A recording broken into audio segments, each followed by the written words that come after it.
How often will you get on YouTube after meeting a player to look up video of that person and kind of figure out how you would play the individual? Well, I had an injury when I was like 16, 17 on my knee, and I didn't play any competitions for 6 months. And I pretty much spent hours every day watching matches, writing down tactics and ways that I would play against certain players that were on the Pro Tour at the time. And that actually helped me quite a lot once I got onto the tour, because I knew a lot of the players, and when I was practicing with them or playing with them in matches, I kind of already had tactics sorted and knew how to play against a lot of them, or how I would play against a lot of them. But yeah, I mean, I watch a lot of tennis on the internet. And how does that help when you're actually in the match? I just think if you watch, if you're into a sport and you watch a lot of it,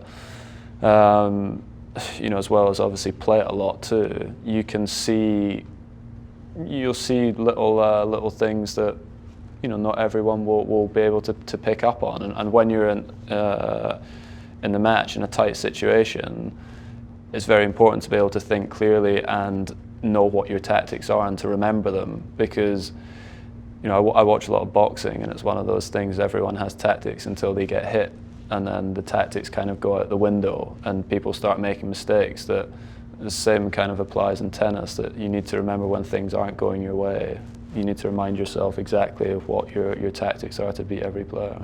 And it's interesting, you said that's very important, to be able to change tactics, make adjustments mid-match, but then when you're in that situation, when something's going wrong, you said it's sometimes really hard to actually be able to get yourself to do that. In what ways? Yeah, well, I think it's just, you know, you get angry and frustrated at yourself with how the result's going, sometimes how you're playing. You know, sometimes you can, if you're behind, it's easy to look ahead and worry about losing the match. But since I was a kid, I didn't always have much power or strength. I didn't hit the ball much harder than everyone else, so tactics was a huge part of my game. And if I am frustrated and angry, that's when you forget actually to, you know, use the right tactics and how you're going to beat an opponent. So it's been a big part of my maturing process to remember exactly, you know, the tactics and the mental side is a huge part of my game. And when I'm switched on mentally and I'm not getting angry and frustrated with myself, I can use, you know, my tactics much better.